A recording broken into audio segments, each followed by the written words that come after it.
Welcome back on my channel commerce with me. आज इस video में मैं आपको पंचायती राज बताऊंगी। पंचायती राज क्या है, इसके फीचर्स बताऊंगी, मैं आपको इसके इंपॉर्टेंस, एडवांटेजेस बताऊंगी और इसके प्रोविजंस बताऊंगी। 1994 के अंडर में जो प्रोविजंस आते हैं वो बताऊंगी। तो ये वीडियो बहुत यूज़फुल होने वाली है 2022 के लिए और नेक्स्ट ईयर आने वाले स्टूडेंट्स के लिए भी। तो पंचायत राज आपने सुना होगा वर्ड, ये वर्ड आपने सुना होगा विलेजेस में। विलेजेस में आपको देखा होगा जो गवर्नमेंट होती है वो गवर्नमेंट कौन सी होती है, पंचायत की होती है। वहाँ ये नहीं रहता कलेक्टर होगा, वो ऐसा नहीं रहता।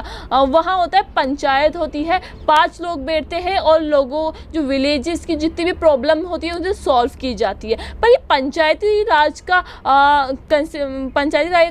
आइडिया किसने दिया था और इसकी नीड क्यों हुई, अपन सब कुछ अपन इस चैप्टर में पढ़ेंगे। अब थोड़ी हिस्ट्री बता दूं मैं आपको पंचायत राज की। जो पंचायत राज था, मतलब जो पंचायत राज पहली बार आया था आपका 24 नवंबर 1957 में आया था। अब इसकी नीड क्यों पड़ी? नीड इसलिए हुई क्योंकि आपकी कंट्री फ्रीडम कब हुई थी, आपकी कंट्री इंडिपेंडेंट कब हुई थी? 1947 में आज़ाद होने के बाद जो इंडिया था उसको बहुत बड़ी प्रॉब्लम ये आ गई थी कि कंट्री खुद सेल्फ डिपेंडेंट कैसे बने। तो जो सेल्फ डिपेंडेंट बनने के लिए उन्होंने स्टार्ट किया कि अपन छोटे लेवल से क्या किया जाए, सेल्फ डिपेंडेंट हुआ जाए। सेल्फ डिपेंडेंट मतलब सेल्फ गवर्नमेंट हो खुद की छोटे लेवल से। छोटा लेवल कौन है? वो डिस्ट्रिक्ट लेवल है। तो डिस्ट्रिक्ट लेवल में क्या किया गया, उसके लिए एक पंचायती राज निकाली गई कि यहाँ क्या हुआ जाएगा, 5 लोग बैठेंगे और 5 लोग क्या करेंगे, विलेजेस की जितनी भी प्रॉब्लम्स है उसे सॉल्व करेंगे। ठीक है, ये थोड़ी हिस्ट्री थी। अब पंचायती राज पे चलते हैं। इसका ऑब्जेक्टिव क्या था? Objective of improving social and economic condition of rural मतलब जो विलेजेस की जो सोशल कंडीशंस है, इकोनॉमिक कंडीशन है, उन्हें इम्प्रूव करने के लिए पंचायती राज को बनाया गया। इसका ऑब्जेक्टिव ही यही था कि जो सोसाइटी के लिए और इकोनॉमिक कंडीशन को डेवलप कर सके रूरल में, उसलिए पंचायती राज बनाया गया। और ये जो ऑब्जेक्टिव था ये किसने दिया था? ये रिपोर्ट थी बी आर मेहता कमेटी थी। ठीक है, उन्होंने ये रिपोर्ट दी, किसी गवर्नमेंट को रिपोर्ट दी कि आपके इंडिया में भी क्या होना चाहिए, पंचायत राज होना चाहिए। क्योंकि उसमें क्या कर सके, वो खुद का सेल्फ गवर्नमेंट करने, खुद डिपेंडेंट हो सके, डेमोक्रेटिक गवर्नमेंट हो सके। ठीक है, तो ये रिपोर्ट दी गई गवर्नमेंट को 24 नवंबर 1957 में। ठीक है, 1957 में क्या कर दिया, बी आर मेहता कमेटी ने रिपोर्ट दे दी कि पंचायती राज का क्या होना चाहिए, पंचायती राज का फॉर्मूला चलना चाहिए। वो क्यों चलना चाहिए? सोशल और इकोनॉमिक कंडीशन दूर करने के लिए रूलर्स की। ठीक है, फिर ये कमेटी मतलब ये जो एक्ट था वो कहाँ गया? वो एक्ट गया राजस्थान लेजिस्लेटिव असेंबली में गया ये एक्ट। ठीक है, जैसे अब कोई भी एक्ट लाना होता है तो आपको कहाँ जाना पड़ता है? असेंबली में जाना पड़ता है और उसमें पास होता है तभी वो सारी जगह लागू होता है। तो इसी तरह राजस्थान लेजिस्लेटिव असेंबली में पंचायत समिति एंड जिला परिषद एक्ट, जो एक्ट था, एक्ट का नाम क्या था? पंचायत समिति एंड जिला परिषद एक्ट पास हो गया। मतलब उसे मंजूरी मिल गई कि हाँ ऐसा होना चाहिए डिस्ट्रिक्ट लेवल पे। वो मंजूरी कब मिली? ऑन 2 सितंबर 1959 में, मतलब 2 साल बाद क्या हुआ, इसे मंजूरी मिली गई, ये एक्ट पास हो गया। ठीक है, जब ये एक्ट पास हो गया, ठीक है, तो पहली बार जो पंचायत राज थी, ये पंचायत राज तो कौन से स्टेट में लागू हुई? ये इनऑर्गेटेड ऑन 2 अक्टूबर 1959। 2 अक्टूबर मतलब एक महीने बाद क्या हुआ, जो पंडित जवाहरलाल नेहरू थे वो इनॉग्रेशन के लिए आए नागौर डिस्ट्रिक्ट। जो नागौर डिस्ट्रिक्ट है राजस्थान में, वहाँ सबसे पहले पंचायत राज लागू हुआ था। मतलब पंचायत का जो फॉर्मूला था, वो रूल था, वो लागू किया गया। इस एक्ट को लागू किया गया नागौर डिस्ट्रिक्ट में। ठीक है, वो इसका इनॉग्रेशन करते हैं। वो इनॉग्रेशन किसने किया? पंडित जवाहरलाल नेहरू ने किया। ठीक है, समझ में आ गया कि पंचायत राज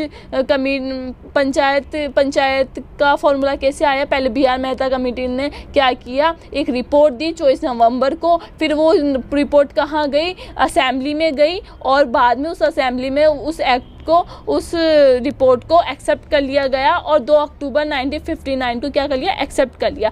और उसके एक महीने बाद, फिक्स एक महीने बाद क्या हुआ, अक्टूबर में 1959 में नागौर डिस्ट्रिक्ट में पहली बार पंचायत राज का फॉर्मूला अप्लाई किया गया। ठीक है, अब देखो जो एक स्टेटमेंट था महात्मा गांधी ने, उन्होंने क्या बोला कि Mahatma Gandhi had process and imagine that, उन्होंने बोला, कहा, इमेजिन किया कि जो democratic decentralization will facilitate panchayati raj in each villages, कि सभी विलेजेस में क्या होना चाहिए, डिसेंट्रलाइजेशन होना चाहिए, डेमोक्रेटिक डिसेंट्रलाइजेशन होना चाहिए। डेमोक्रेटिक डिसेंट्रलाइजेशन का मतलब क्या होगा कि उन्हें खुद, उनके पास इतनी पावर होनी चाहिए कि वो खुद का डिसीजन खुद ले सके, मतलब उनके पास कुछ अथॉरिटी होनी चाहिए और कुछ पावर होनी चाहिए कि वो उसका डिसीजन वो क्या कर सके, खुद ले सके। इट मीन्स, उसका मतलब ये था कि एवरी विलेज, जितने भी जो गांव है, विल स्टैंड ऑन इट्स, खुद के पैरों पे खड़े होने चाहिए, उन्हें जो चाहिए उन्हें मिलना चाहिए और एक सफिशिएंट यूनिट में मिलना चाहिए। ठीक है, तो महात्मा गांधी का एक इमेजिनेशन था कि है ना, जो विलेजेस है उन्हें खुद के पैरों पे खड़ा रहना चाहिए, मतलब वो खुद का इतना कैपेबल हो कि वो खुद का डिसीजन खुद ले सके। ठीक है, और वो जो भी चाहते हैं उन्हें वो सब कुछ मिले। तो ये था पंचायती राज, इसकी हिस्ट्री थी। अब इसके कुछ कैरेक्टरिस्टिक्स देखते हैं। देखिए, पहला है 3 tier system. 3 tier system, 3 level के क्या होते हैं, सिस्टम होते हैं। 3 लेवल के सिस्टम होने का मतलब यह है, जैसे ये कंट्री है, ठीक है, ये कंट्री है आपकी इंडिया। इंडिया में आपको यहाँ क्या है, स्टेट, स्टेट मतलब राजस्थान है, और राजस्थान में क्या होता है, डिस्ट्रिक्ट होती है। ठीक है, तो जो डिस्ट्रिक्ट लेवल पे क्या होता है, 3 लेवल इसमें 3 तरीके से पंचायत लगाई जाती है। जैसे पहला है ग्राम पंचायत, जो विलेज लेवल होता है वहाँ क्या चलता है, ग्राम पंचायत चलती है। ब्लॉक लेवल, जो ब्लॉक लेवल होता है, मिडिल वाला जो लेवल होता है, वहाँ क्या चलती है, पंचायत समिति चलती है। और जो डिस्ट्रिक्ट लेवल होता है वहाँ क्या चलती है, जिला परिषद चलता है। तो अब आपने देखा होगा कि जो गांव होता है वहाँ क्या चलता है, ग्राम पंचायत, जैसे 5 लोग बैठते हैं एक पेड़ के नीचे, वो पूरे डिसीजन लेते हैं, जो भी प्रॉब्लम होती है वो सॉल्व करते हैं। इस तरीके से ये 3 लेवल होते हैं किसके, पंचायत राज के। ये वाला आपको लिखना ही है कैरेक्टरिस्टिक। दूसरा है कोऑपरेशन। कोऑपरेशन मतलब कोऑर्डिनेशन होता है कि all 3 level have cooperation relationship between each other, कि जो तीनों लेवल होते हैं, ये इन तीनों के बीच में क्या होता है, कोऑपरेशन होता है। कोऑपरेशन होता है मतलब एक दूसरे को कोऑपरेट करते हैं, इनके बीच में अच्छा रिलेशनशिप होता है। फ्रीडम में क्या है, इन्हें आज़ादी रहती है। The local people have freedom to work, जो लोकल पीपल होते हैं, मतलब जो पंचायत में जो काम करने वाले लोग होते हैं, उन्हें पूरी फ्रीडम होती है काम करने की। And they are supervise from the above in Panchayati Raj system, और इन्हें कौन सुपरवाइज करता है, कौन लीड करता है, इन्हें पंचायती राज सिस्टम के अकॉर्डिंग वो क्या करते हैं, ये फ्रीडमली अपना काम करते हैं। इलेक्टेड बॉडी इसमें क्यों क्या है, क्योंकि पंचायत में जो मेंबर्स काम करते हैं, जो गांव में जो डिसीजंस लेते हैं, वो पंचायत ऐसे थोड़ी उठकर आ जाते हैं। उन्हें क्या किया जाता है, जो पीपल्स होते हैं वो क्या करते हैं, इलेक्ट करते हैं, उन्हें इलेक्शंस के लिए रिप्रेजेंट करते हैं, खुद के उम्मीदवार होते हैं, उन्हें खड़ा करते हैं और वो उन्हें चूज करते हैं। देखो, the employees of the institution work under elected public representative, जो पब्लिक ने रिप्रेजेंट किया है अपना लीडर, वही क्या करता है, काम करता है। लोग क्या करते हैं, इलेक्शन में जिताते हैं और वही आपके लिए काम करता है। तो ये क्या है, इलेक्टेड बॉडीज होती है। इसमें इलेक्टेड बॉडीज मतलब पीपल से उन्हें सेलेक्ट किया जाता है पीपल्स के थ्रू। ठीक है, execution of program and plan regarding rural development is done by 3 level. जो प्रोग्राम में प्लान्स बनाए जाते हैं रूरल के डेवलपमेंट के लिए, उसमें क्या होता है, जो तीनों लेवल होते हैं, जैसे ग्राम पंचायत हुई, जिला परिषद हुई, वो तीनों लेवल क्या होते हैं, इन्वॉल्व होते हैं और वो प्लान बनाते हैं, प्रोग्राम बनाते हैं। पावर टू मोबिलाइज रिसोर्स, इनके पास इतनी पावर होती है कि जो भी रिसोर्सेज है उन्हें अच्छी तरह सफिशिएंटली क्या किया जा सके, यूटिलाइज कर सकते हैं। जैसे the panchayat raj have sufficient power, उनके पास sufficient power. Decentralization of power and authority. अब डिसेंट्रलाइजेशन का मतलब क्या होता है कि बांटना, पावर बांटी जाती है, अथॉरिटी बांटी जाती है। मतलब जो पंचायत राज होती है उनको एक पावर दी जाती है। वो पावर कौन देता है, स्टेट गवर्नमेंट देती है। स्टेट गवर्नमेंट उन्हें पावर देती है कि वो डिसीजन ले सकता है उसके लेवल पे, मतलब जो उनको जो लेवल दिया गया है, जो फील्ड दी गई है, एरिया दिए गए, वहाँ वो क्या कर सकता है, वो डिसीजन ले सकता है। उन्हें पावर, कुछ पावर और अथॉरिटी क्या की जाती है, डेलीगेट की जाती है।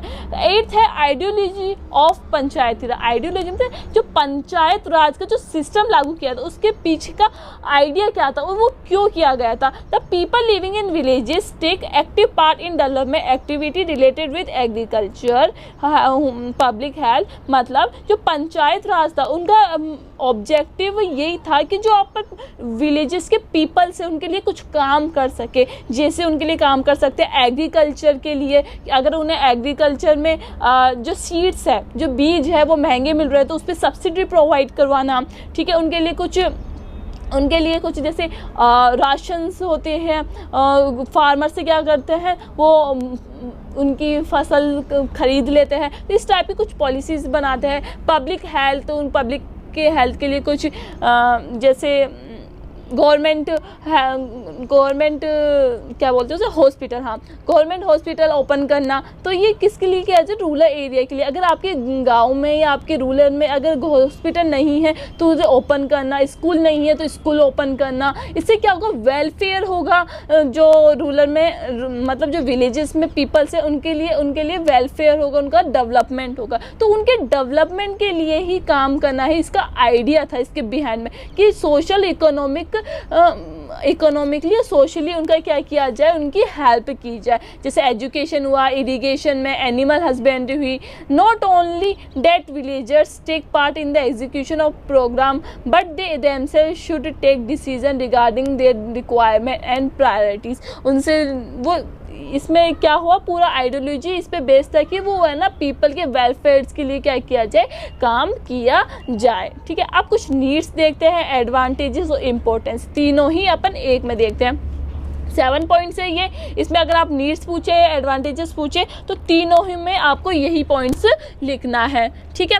पहला है बेसिस ऑफ डेमोक्रेसी। जो पंचायत राज, इसमें क्या होता है, पूरी डेमोक्रेसी होती है, पूरी आज़ादी रहती है लोगों को कि वो अपना जो लीडर है वो चूज़ कर सके, ठीक है। वो आप देखो पंचायत राज होता है, वो जो भी डिसीजन लेता है उसमें इंटरफेयर नहीं करता, स्टेट गवर्नमेंट इंटरफेयर नहीं करती है। उनके पास पूरी डेमोक्रेसी होती है, पूरा फ्रीडम होती है, विलेजेस से रिलेटेड जो भी डिसीजन लेना है वो ले लेते हैं, ठीक है। Democratic decentralisation. डेमोक्रेटिक डिसेंट्रलाइजेशन का मतलब जो स्टेट गवर्नमेंट होती है वो क्या करती है, पावर और अथॉरिटी क्या करती है, उन्हें प्रोवाइड करी जाती है। क्योंकि अगर आपने देखा होगा, बीएसटी में पढ़ा होगा कहीं आपने, कि अगर आपने किसी को लीडर बना दिया, ठीक है, उसे काम करवाना है, वो उसने मतलब उस लीडर का काम है कि एम्प्लॉय से काम करवाना है। अगर आप उन्हें अथॉरिटी नहीं दोगे, पावर नहीं दोगे तो वो उसकी बात कौन मानेगा, कोई नहीं मानेगा। इसी तरह पंचायत राज में क्या किया गया, पावर डेलीगेट की गई, अथॉरिटी डेलीगेट की गई कि उनकी डर से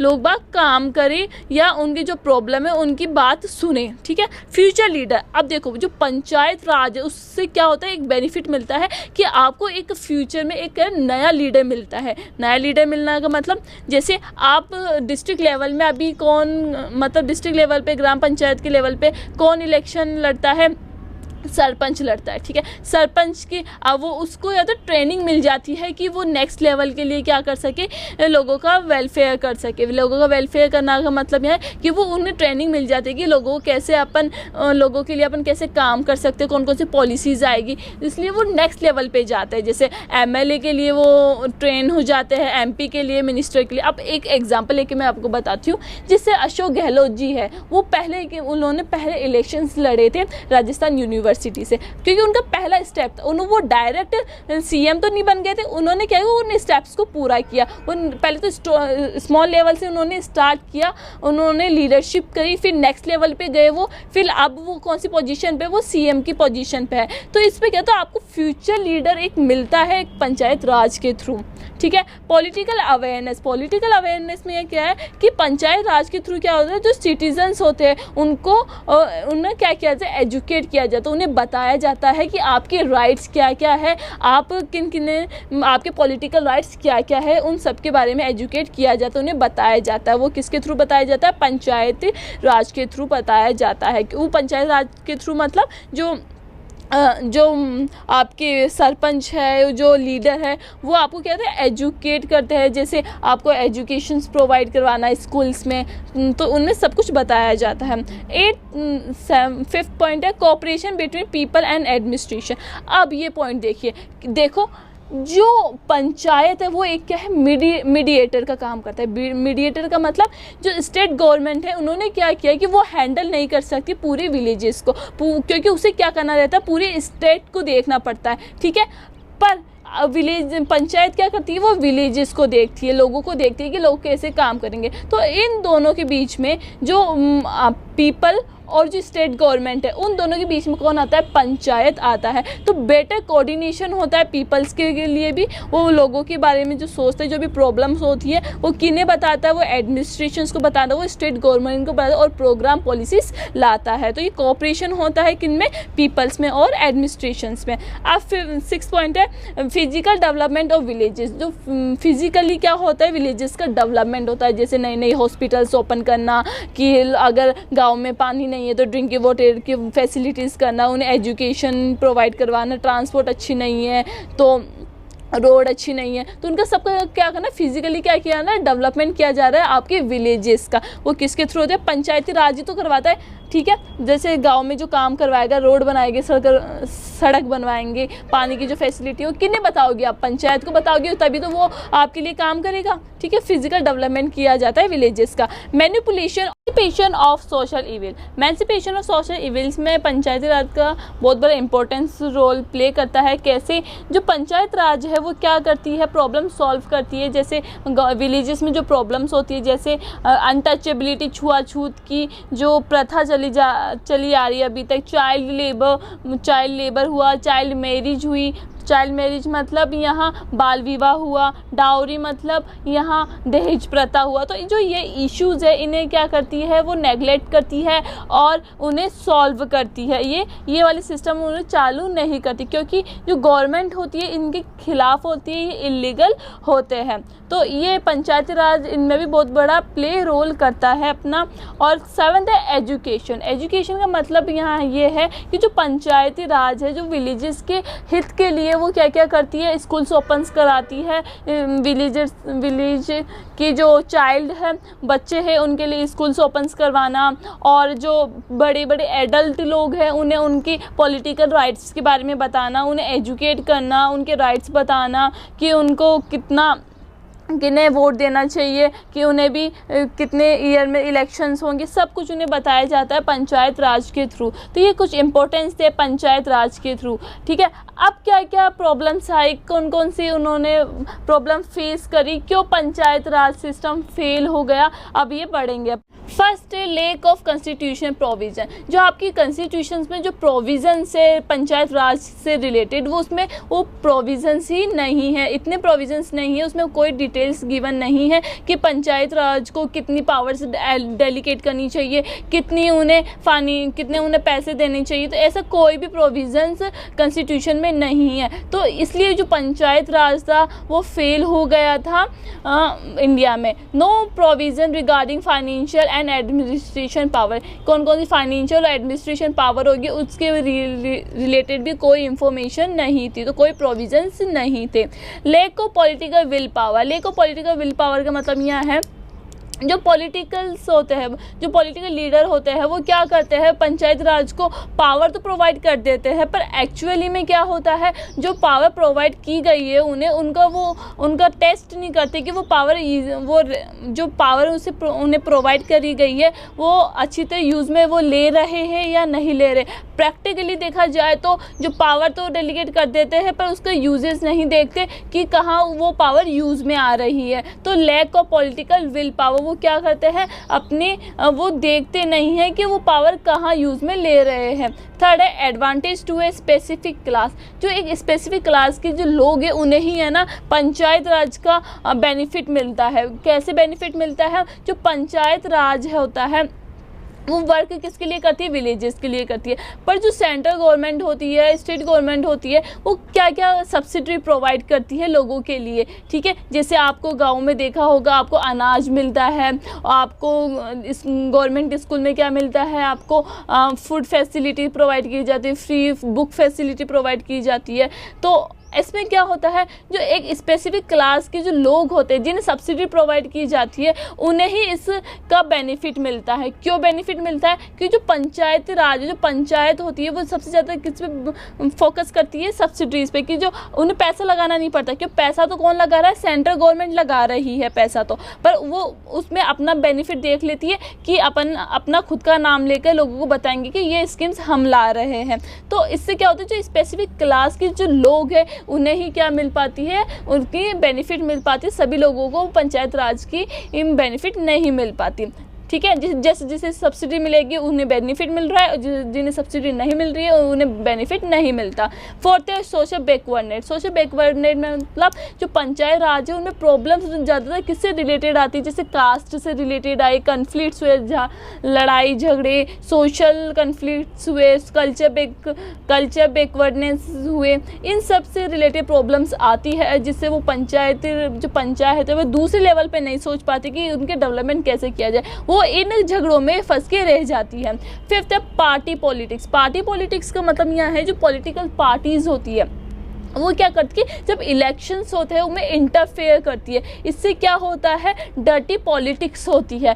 तो ये पार्टी पॉलिटिक्स की वजह से भी जो पंचायत राज है वो फेल हो गया था, क्योंकि वो क्या करती है, लोगों को बताती है कि किस लीडर के साथ रहना चाहिए, आपको किन्हें वोट देना चाहिए। तो उनका इन्वॉल्वमेंट ज़्यादा हो जाता है, जिससे पंचायत राज फेल हो गया, ठीक है। इकोनॉमिक प्रॉब्लम तो स्टार्टिंग से ही रही है पंचायत राज में। इकोनॉमिक प्रॉब्लम से रिलेटेड ये है कि जो फाइनेंशियल प्रॉब्लम है, जो पंचायत को जो पैसा चाहिए वो प्रॉपर नहीं मिल पाता सेंटर से। तो एक इकोनॉमिक प्रॉब्लम की वजह से भी पंचायत राज क्या हो गई, फेल हो गई। सेवंथ है problem of illiteracy and poverty. Illiteracy poverty का मतलब जो विलेजेस में क्या है, रूरल में क्या है, पॉवर्टी सबसे ज़्यादा है और इलिटरेसी है। तो इनकी वजह से भी जो पंचायत राज है वो क्या हो गई, फेल हो गई। देखो क्योंकि जहाँ जहाँ पॉवर्टी है, जैसे इस एरिया में पॉवर्टी है, ये आपका गांव है, ठीक है, और ये दूसरा गांव है, पंचायत यहाँ बैठती है,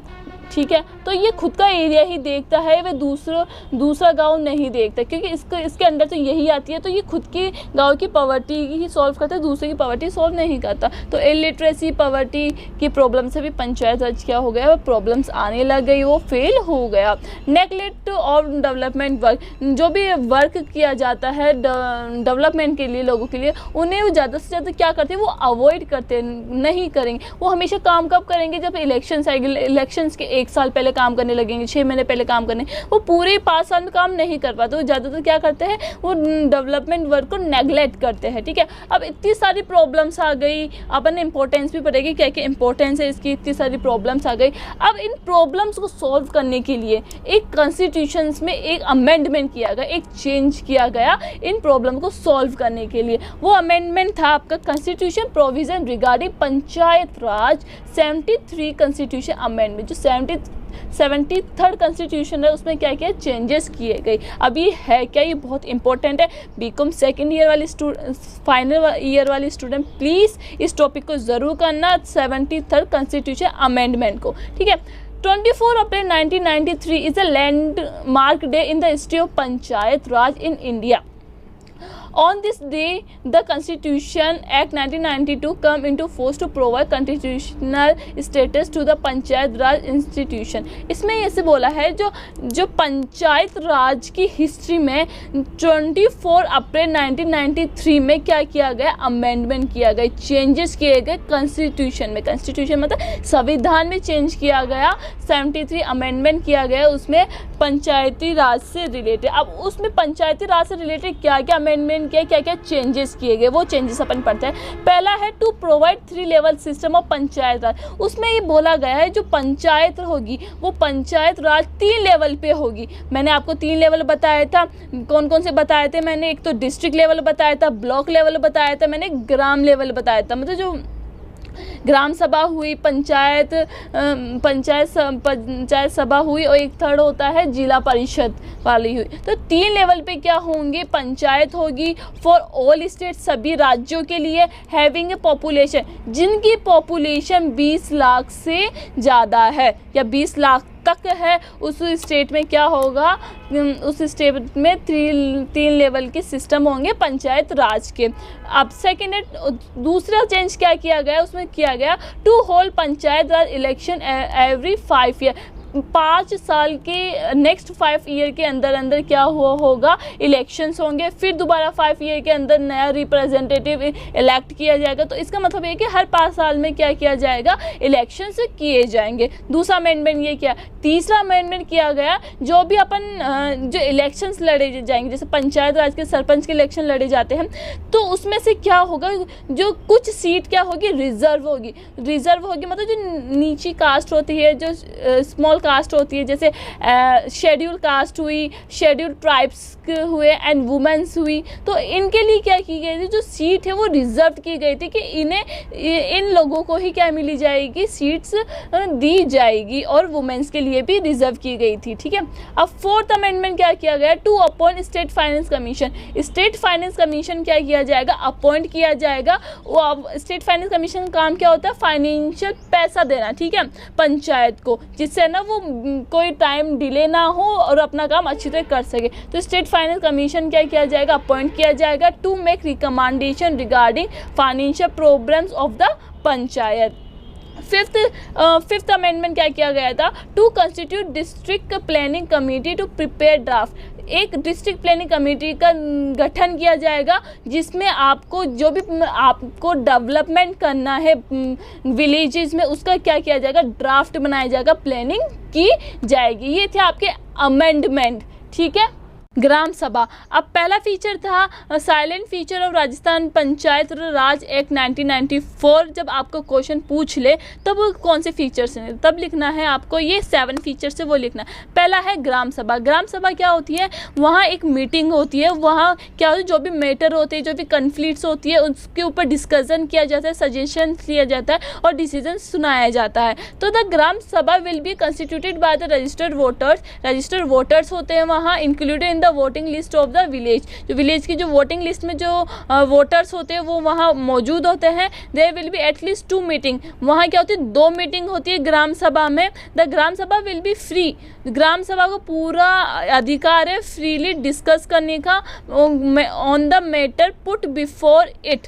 जो भी मैटर दिया गया है, उन्हें जो भी प्रॉब्लम आई है विलेज में, उसके ऊपर पूरा राइट है उन्हें डिस्कस करने का उस मैटर के ऊपर। ठीक है। The gram panchayat will consider suggestion. और जो ग्राम पंचायत होती है वो क्या करती है, उन ग्राम सभा के ऊपर क्या सबका क्या लेती है, सजेशंस लेती है उस मैटर के ऊपर। ठीक है। जब आपने क्या किया, जो भी प्रॉब्लम आई उसके ऊपर डिस्कस कर लिया और जो भी ग्राम पंचायत है वो ग्राम सभा से सबके पास क्या कर लिया, उन्होंने सजेशंस मांग लिया। अब सजेशन मांगने के बाद कौन फाइनल डिसीजन सुनाता है।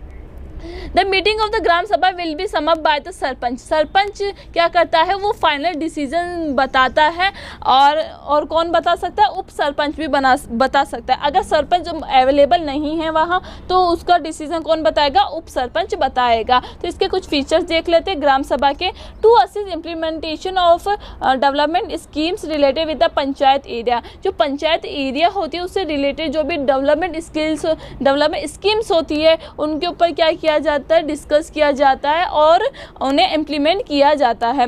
दूसरा है जो भी आपने प्रोग्राम बनाए, स्कीम्स बनाए, ठीक है, अब उन्हें उस वक्त आपने स्कीम्स तो बना ली डिस्कस करके, अब क्या किया जाएगा, दूसरे स्टेप में उसका आइडेंटिफाई किया जाएगा कि जो भी स्कीम्स बनाई गई है वो बेनिफिशियरी है भी या नहीं है लोगों के लिए। तो वो क्या, सर्वे किया जाएगा, उन्हें आइडेंटिफाई किया जाएगा उस स्कीम के बारे में। दूसरे स्टेप में आपने क्या कर लिया, आइडेंटिफाई कर लिया स्कीम्स के बारे में। पहले में क्या किया था, स्कीम्स बनाई, दूसरे में आइडेंटिफाई किया, अब किया थर्ड में क्या किया, टू इनकरेज अडल्ट, लोगों को इनकरेज किया एजुकेशन के लिए और फैमिली वेलफेयर के लिए, उनके फैमिली के लिए क्या हित है, क्या हितकारी है और क्या नहीं है, उनके लिए उन्हें क्या करना, इनकरेज करना। फोर्थ है to seek explanation from sarpanch regarding any activities plan particular income expenditure. अब इसमें क्या होता है, जो सरपंच होता है उनका क्या देखते हैं, उनका एक्सप्लेनेशन देखते हैं कि सरपंच जो उनके लिए जो एक्टिविटीज़, जो प्लान बनाए गए हैं,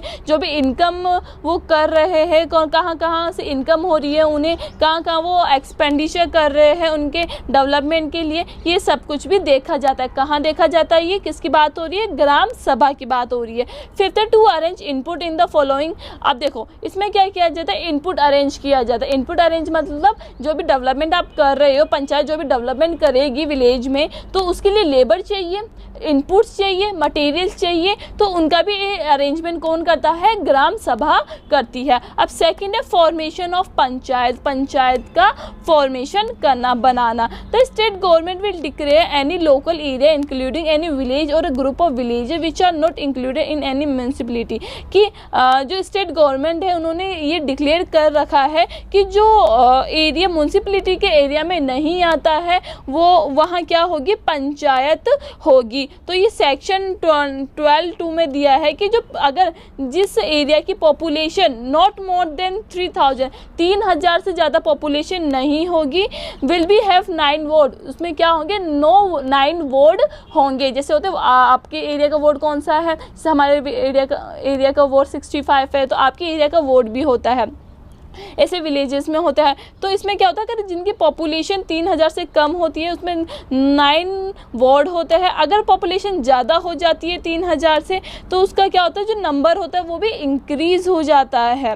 ठीक है, इसी तरीके से आप फॉर्मेशन किसका कर लिया, पंचायत। थर्ड पॉइंट है फॉर्मेशन ऑफ पंचायत समिति, कि जो पंचायत समिति है वो कौन सी कैटेगरी में बनाई जाती है। ये बनाई जाती है आपके ब्लॉक लेवल पे। अगर ब्लॉक लेवल पे पॉपुलेशन कितनी हो, पॉपुलेशन 1 लाख से कम हो, ठीक है, तब क्या बनाया जाता है, पंचायत समिति का क्या होता है, गठन होता है। तो ये पूछे कि पंचायत समिति का फॉर्मेशन कैसे किया जाता है, जब 1 लाख से कम पॉपुलेशन होती है जिस एरिया की, वहाँ पंचायत समिति होती है। अब इसी तरीके क्या किया जाता है, फोर्थ पॉइंट है आपका फॉर्मेशन ऑफ डिस्ट्रिक्ट काउंसिल और जिला परिषद। जो जिला परिषद है और डिस्ट्रिक्ट काउंसिल है उसका फॉर्मेशन कैसे होता है, इसका फॉर्मेशन कहाँ होता है, ये डिस्ट्रिक्ट लेवल पे होता है। डिस्ट्रिक्ट लेवल का मतलब यह है जिस डिस्ट्रिक्ट की पॉपुलेशन कहाँ 4 लाख से ज़्यादा होगी वहाँ क्या होगा, डिस्ट्रिक्ट काउंसिल होगा, जिला परिषद होगा। ठीक है, अब देखो जिला परिषद having area having population not more than 4 lakh से ज़्यादा नहीं हो, 4 लाख से कम हो। ठीक है, अभी मैंने क्या क्या बताया, मैंने बताया पंचायत का फॉर्मेशन कब होता है, जब उसकी पॉपुलेशन क्या हो, 3,000 से कम हो या 3,000 से ज़्यादा हो। अब देखो पंचायत समिति का गठन कब होगा, कब पंचायत समिति फॉर्म होगी, जहां जिसकी पॉपुलेशन 1 लाख से कम हो। और डिस्ट्रिक्ट काउंसिल की फॉर्मेशन कब होगा, कब बनाया जाएगा, कौन से एरिया में डिस्ट्रिक्ट काउंसिल होगी, वो एरिया कौन सा होगा, वो जहाँ का एरिया पॉपुलेशन कितनी हो, 4 लाख से ज़्यादा होगी, वहाँ डिस्ट्रिक्ट काउंसिल होगा। अब फिफ्थ पॉइंट है रिजर्वेशन ऑफ सीट, कि है ना जो सीट्स होती है पंचायत के लिए, वो कौन कौन सी कैटेगरी के लिए रिजर्व होती है। वो पहले कैटेगरी होती है शेड्यूल कास्ट के लिए रिजर्व होती है सीट्स, शेड्यूल ट्राइब्स के लिए रिजर्व होती है, और बैकवर्ड जो क्लासेस हैं उनके लिए रिजर्व होती है। सबसे ज़्यादा जो सीटें होती है इन्हें मिलती है, और जो बाकी की बचती है वो दूसरी कैटेगरीज को मिलती है, इसमें वुमेन्स भी इंक्लूडेड है। ठीक है, 6th कैटेगरी है आपकी reservation of the post of chairperson, कि जो चेयरपर्सन होते हैं उनका रिजर्वेशन किसके बेसिस पे किया जाता है। जैसे 50% ऑफ द टोटल पोस्ट, जितनी भी टोटल पोस्ट है जिला परिषद में, वो किन के लिए होती है, वो 50% होती है बैकवर्ड क्लासेस के लिए। जो मैंने अभी बताया था ना, जो बैकवर्ड क्लासेस होती है उनके लिए 50% सीट किन के लिए होती है, बैकवर्ड क्लासेस के लिए होती है। जैसे इलेक्शंस लड़ रहे हैं, 5 सरपंच बनेंगे या 5 मेंबर इलेक्ट किए जाएंगे। तो वो 5 मेंबर्स में से जो 50% मेंबर्स होंगे वो कौन से होंगे, वो होंगे बैकवर्ड क्लासेस से रिलेटेड। जो 1/3 है, वो जो 1/3 बचा, वो 1/3 किन्हें दी जाएगी पोस्ट, वो दी जाएगी सरपंच को दी जाएगी, प्रधान को दी जाएगी, प्रमुख को दी जाएगी। ये और ये है भी रिजर्व फॉर किन के लिए रिजर्व है, ये ओनली वुमेन्स के लिए रिजर्व्ड है। अब लास्ट पॉइंट है इस चैप्टर का, आप जल्दी से देख लो। 7th है term and election of panchayat Raj institution. क्या क्या टर्म्स कंडीशंस है इलेक्शन से रिलेटेड, पंचायत के राज के जो इलेक्शंस होते हैं उससे क्या क्या कंडीशंस और टर्म्स है। Elections are regularly conducted every 5 year. 5 year के अंदर क्या हुआ जाएगा, 5 सालों में इलेक्शंस होंगे रेगुलरली। और फ्रॉम द डेट फिक्स, जो भी डेट फिक्स करी है स्टेट गवर्नमेंट ने उसके अकॉर्डिंग क्या होंगे, इलेक्शंस होंगे। The election will be completed with in expiry of the period of 6 month. जो डेट फिक्स करी गई है उसके 6 महीने के अंदर अंदर क्या किया जाएगा, इलेक्शंस किए जाएंगे। ठीक है, ये कुछ पॉइंट है। साइलेंट फीचर जरूर पढ़ना, अगर राजस्थान यूनिवर्सिटी से हो तो ये वाला क्वेश्चन सबसे हाईलाइटेड होता है, पंचायत राज एक्ट 1994 के साइलेंट फीचर। आई होप आपको वीडियो अच्छी लगी होगी। वीडियो अच्छी लगी है तो please like share and comment. और आप वीडियो देख लेते हो, लाइक बिल्कुल नहीं करते हो तो प्लीज़ लाइक ज़रूर करा करो और अपने फ्रेंड्स के साथ शेयर ज़रूर करा। Thank you for watching.